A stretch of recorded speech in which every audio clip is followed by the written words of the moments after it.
Today I messed up by expecting my family to pay for my birthday dinner. Yesterday I turned 18 years old. For the past 6 years, like clockwork, every day on my birthday, we go to the same place for dinner and I'd always get the same thing. For those who are a bit confused, I have extreme OCD and high-functioning autism, which means I'm very well regulated and like things to stay the same way that they've always been. Anyway, back to the story. Every year on my birthday, we go to Applebee's. The first thing I would get is steak and shrimp parmesan with a side of loaded mashed potatoes and cheesy steamed broccoli. Hate me or not, with a side of mozzarella sticks. In total, it's around $30. A bit expensive, I know. I really couldn't tell that something was off until a bit later, because when me, my mother, my stepfather, and my older brother sat down, they really didn't say anything. I was confused at first and started tapping my fingers on one another like I always do. The conversation went a bit like this. My mother said, "Well?" I was rather confused. "Well?" My mother said, "Aren't you going to call a waiter over?" This gave me extreme anxiety. I have extreme issues with speaking to people and I tend to stutter and I get very, very scared, if that's the right word. I asked her if she could do it and she does it in a huff. My dad and brother are staring nonchalantly. As she calls the waiter over, the alarm bells are ringing in my head. This is never how it went before. As the waiter gets to the table, he asks everyone what they want and everyone orders. As he gets to me, my mother stops him and tells him, "Separate bill." This is when my heart began beating very fast. I don't know a job. All the money I get is from our neighbors raking leaves. I just kind of freeze. I don't really say anything and I get really bad stomachache from the anxiety. This is where I'm conflicted on whether I'm an asshole or not. My mother would explain at the table that now that I'm 18, I should be able to pay for my own things. I was already feeling nauseous from the situation, so I said that I don't have the money. My mom kind of huffs and shoos the waiter away. This soured the dinner party. However, my mom also paid for my 23-year-old brother. My family was calling me an entitled little a-hole the whole ride home. When I got home, I just ran to my room and cried. They've been ignoring me the whole day. I may be bad at social cues, but my family has never acted like this before. I mean never. They've been treating me horrible the whole day. I feel very angry and upset. If I would have been warned, I would have saved my raking money. I'm just very confused and I'm terrible with social cues. My family gets a little tight on money. I guess I really should have asked before I assumed that they were going to pay it for me. But I missed out on my birthday dinner because I wasn't mature enough to bring my own money. I'm just going to rake leaves for a couple of weeks to order it from takeout.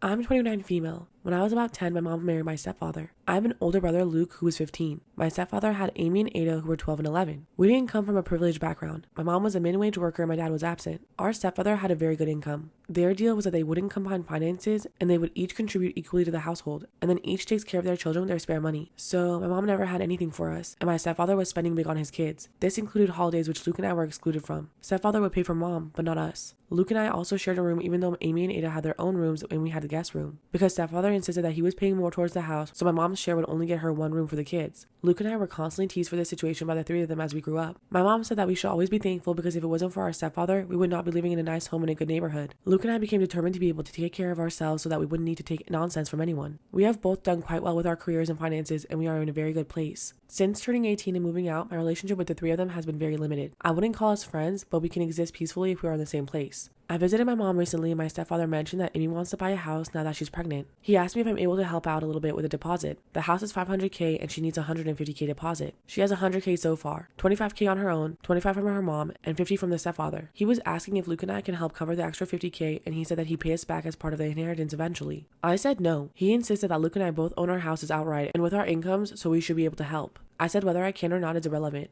My answer is no. He reminded me that Luke and I each gave $10K to our cousin for buying a house as a gift. Amy is my sister and he's offering to pay us back. I said that was our choice then. This is my choice now. He insisted we should be able to be willing to help out the family if we're able to. I replied back, like how you helped me and Luke when we were kids? Everyone just went quiet when I said this. After a while, he said if we went back in time, he'd have done things differently. Treated all four of us equally. I said that's good of you, but that doesn't make you entitled to my money now. He said he knows he's not entitled, that's why he's asking and promising to pay it back. I said the answer is still no. Not entitled to a loan either. My mom later told me that I could have turned him down without being an asshole or bringing up childhood, which he already feels guilty about. Am I in the wrong for refusing to help my stepsister with her house purchase and telling her and my stepfather that it's because of how they treated me as a child? My 33 female, husband 40 male is considering conceiving a child with his ex.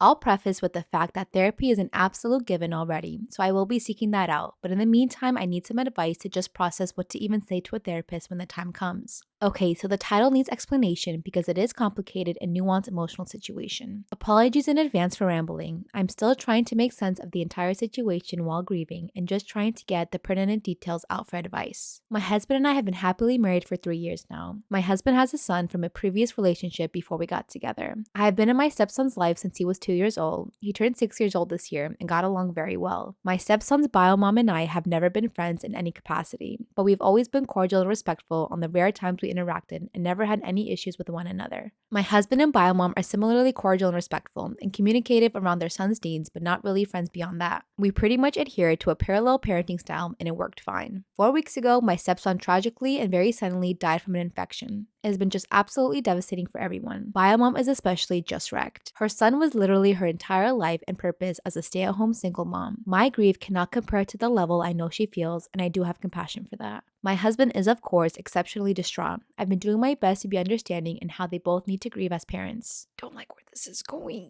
2 days ago, my husband said he had something he needed to discuss with me. He explained that Biomom approached him with a request. She asked my husband to be her sperm donor for IVF as she desperately wants to be a mom again and wants to conceive a child with the same partner that her son had.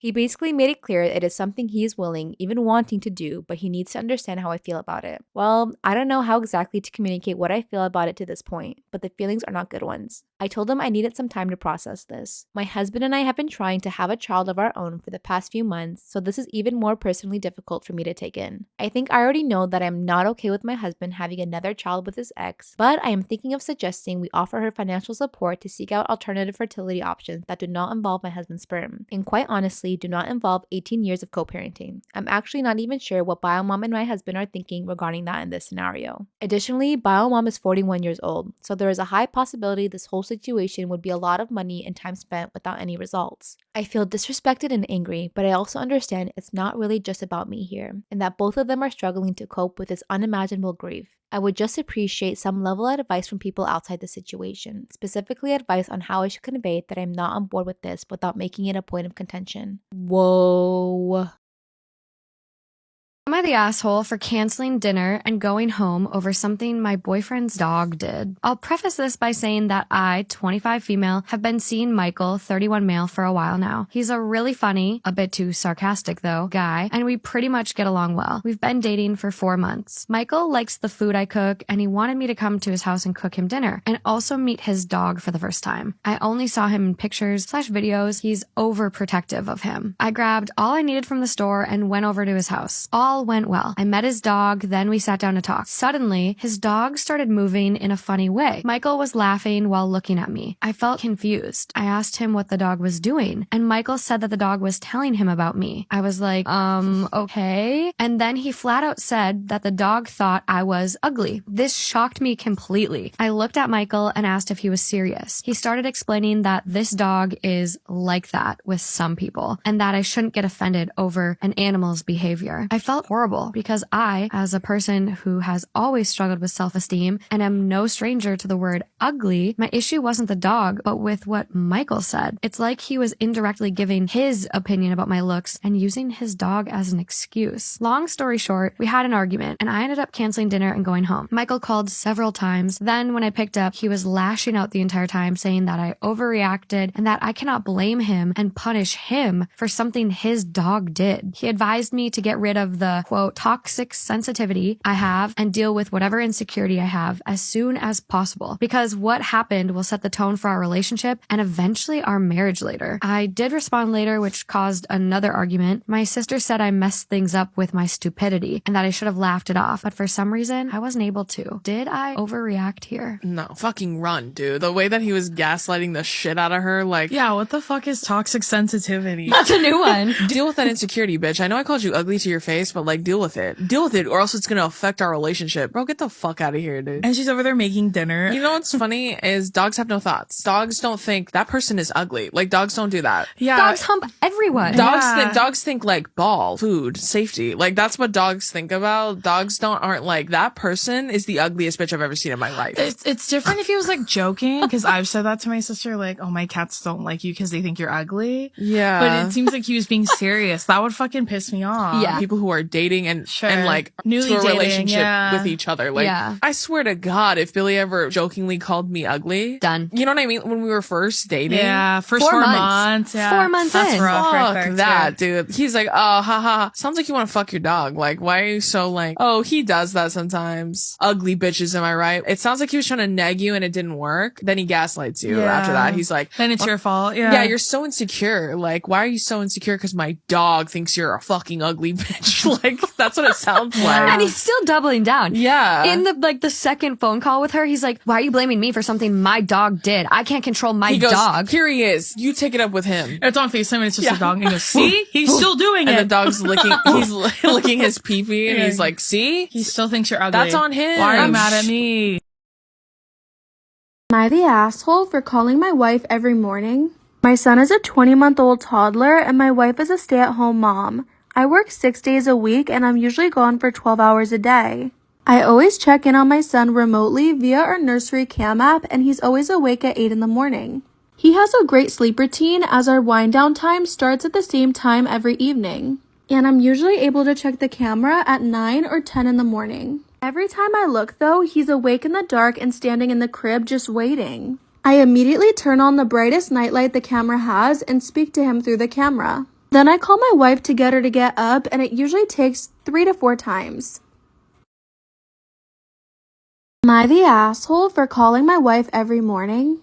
I usually have to call my wife 3 to 4 times and when she finally answers, it's obvious that she just woke up because I called.